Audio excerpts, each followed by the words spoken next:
Conjunctions पे मेरे विचार आपके सामने रखे हैं। इस वीडियो में भी हम एक 3 ग्रह के कंजक्शन के बारे में बात कर रहे हैं। तो यहाँ हम चर्चा करेंगे शनि, केतु और सूर्य का कंजक्शन यदि आपके चार्ट में किसी भी भाव में बन रहा हो तो ये कंजक्शन में आप क्या कुछ देख सकते हैं अपनी लाइफ में, किस प्रकार से अपनी लाइफ को प्लान कर सकते हैं, इवन आपका ओवरऑल लाइफ पर कैसा इस कंजक्शन का असर रहेगा ये भी हम जानेंगे। देखिए यहाँ अगर देखा जाए तो सूर्य साथ है शनि और केतु के, तो यहाँ जितना स्ट्रॉन्ग सूर्य होगा उतना अधिक आपको काम करने में या जो कुछ आप जीवन में चाहते हैं वो अचीव करने में मदद मिलेगी। बट सूर्य वास्तव में अगर यहाँ बहुत ज़्यादा खराब हो गया है, अच्छी स्थिति में नहीं है, डिग्निटी अच्छी नहीं है, तो निश्चित ही फिर शनि बहुत ज़्यादा प्रभावी हो जाएंगे और केतु भी यहाँ फिर बहुत स्ट्रॉन्ग प्रभाव डालेंगे। ऐसे केस में आपके कैरियर और आपके रिलेशनशिप पर बहुत ही अलग प्रकार से इफेक्ट पड़ सकता है। तो यहाँ सूर्य का मजबूत होना बहुत ही जरूरी है। सूर्य यदि मजबूत नहीं है तो समझ लीजिए कि आपको बहुत ही लंबा वक्त लग सकता है अपने कैरियर को सेटल करने में, और इवन यहाँ तक भी हो सकता है कि आप अपने कैरियर में बार बार गलत डायरेक्शन में जा रहे हैं। जो कैरियर आपको चुनना चाहिए वो आपने चुना ही नहीं। इसके अलावा सूर्य सरकार के साथ रिलेशंस को दिखाते हैं और फादर के साथ भी रिलेशंस को दिखाते हैं। तो फादर और सरकार के साथ आपके बहुत बिगड़े हुए रिलेशंस रहेंगे इस केस में। पर अगर सूर्य मजबूत हो तो आपको एक अच्छी सरकारी जॉब मिल सकती है, आपको अच्छी रेपुटेशन मिल सकती है, मान सम्मान अच्छा मिल सकता है और आप बहुत लंबे समय तक इन सबको अपने जीवन में बनाकर रख पाएंगे।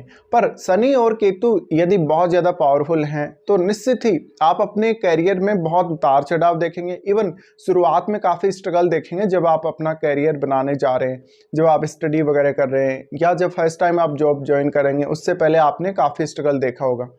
तो इस प्रकार की स्थिति में हमें यह भी देखना है कि जातक का जो रिलेशन है उसके जो भी बॉस वगैरह होंगे उनके साथ बहुत ही एक विचित्र सा रिलेशन रहेगा। बहुत ही ज़्यादा ऐसे लोग डिप्रेशन में आ जाते हैं जब भी काम करते हैं। साथ ही सूर्य यदि मजबूत नहीं है, शनि और केतु ज़्यादा मजबूत हैं, तो ये जातक को बार बार नकारात्मक विचार देंगे। इतना ज़्यादा कॉन्फिडेंस आप में नहीं आ पाएगा जिसकी वजह से आप किसी भी काम को परफेक्टली नहीं कर पाएंगे और एक समय बाद आप अपने काम को छोड़ देंगे या रिजाइन कर देंगे। तो कैरियर बहुत ही ज़्यादा इंपॉर्टेंट हो जाता है इस कंजक्शन की वजह से आपके लिए। अब कैरियर में आपको कितना हार्डवर्क करना पड़ेगा, कितना कुछ आपको करना पड़ेगा, ये शनि बताता है। अगर शनि बहुत पावरफुल हो गया है तो निश्चित ही आप ये समझ लीजिए कि हार्डवर्क किए बिना आप कुछ भी जीवन में अचीव नहीं कर पाएंगे। साथ ही अक्सर ऐसे जातकों को अपना खुद का काम करना ज़्यादा सही रहेगा। ये लोग ज़्यादा समय तक जॉब में नहीं टिक पाएंगे।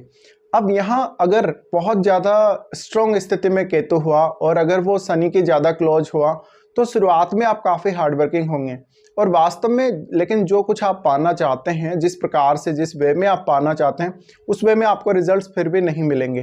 तो यहाँ सूर्य का आना यानी तीनों के तीनों ग्रह बहुत ही ज़्यादा मेलेफिक स्थिति में हो जाते हैं क्योंकि तीनों ही ग्रह मेलेफिक हैं। ऐसी कंडीशन में आपको काफ़ी ज़्यादा प्रॉब्लम्स आ सकती हैं, इवन अपनी डोमेस्टिक लाइफ और अपने रिलेशनशिप में भी। तो ये कंजक्शन आपके जिस भी भाव में बनेगा ये सीरियसली उस हाउस से रिलेटेड जो रिलेशंस हैं उनके साथ आपका काफ़ी ज़्यादा प्रॉब्लम करवाएगा। तो हो सकता है ये कंजक्शन आपके 10th हाउस में हो, ये कंजक्शन आपके 7th में हो, आपके 4th में हो, तो यहाँ आपको बहुत ही सीरियसली कुछ इश्यूज देखने को मिलेंगे। अब देखिए केतु यहाँ साथ है। केतु साथ होने की वजह से वास्तव में जातक अपना एक फाइनल डिसीजन नहीं ले पाएगा कभी भी, या वो जिस वे में काम करना चाहता है वो खुलकर सामने नहीं आ पाएगा। अगर शनि ज़्यादा मजबूत हुआ तो जातक ज़रूरत से ज़्यादा हार्डवर्क करेगा, काफ़ी हार्डवर्क करेगा, बट इसके बावजूद भी जातक को उसके चाहे गए रिजल्ट नहीं मिलेंगे। तो ये कंजक्शन आपको बार बार परेशान करेगा, इवन प्रोफेशनल लाइफ में भी और आपके डोमेस्टिक लाइफ में भी। तो आप इस कंजक्शन से अब कैसे निपट सकते हैं, यहाँ पे आप देखें कि कौन सा ग्रह ज़्यादा मजबूत है। ज़्यादा मजबूत जो भी ग्रह होगा उसका स्ट्रॉन्ग इफेक्ट पड़ेगा और आपको काफ़ी एडजस्ट करना पड़ेगा चीज़ों को।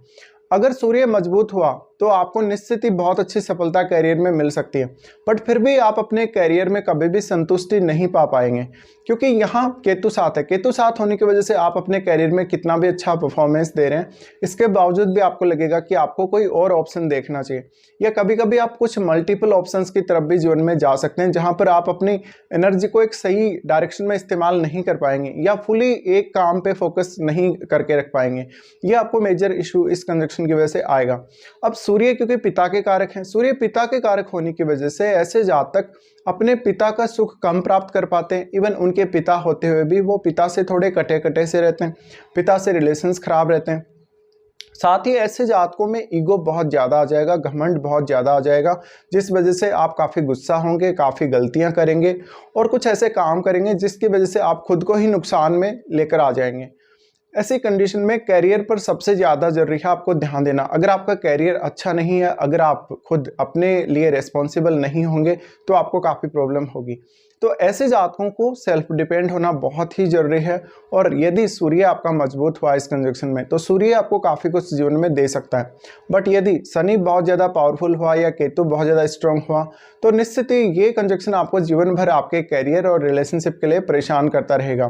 साथ में डायरेक्शन कौन सी चुने आप, ये भी आपके लिए एक बहुत बड़ा सवाल हो जाता है इस कंजक्शन की वजह से। तो ये कंजक्शन आपको बहुत ही सीरियसली प्रभावित करेगा वास्तव में। बट अगर यहाँ सूर्य बहुत ही शानदार कंडीशन में है, सूर्य बहुत स्ट्रांग है, तो निश्चित रूप से सूर्य आपको कुछ मदद अवश्य ही कर सकते हैं।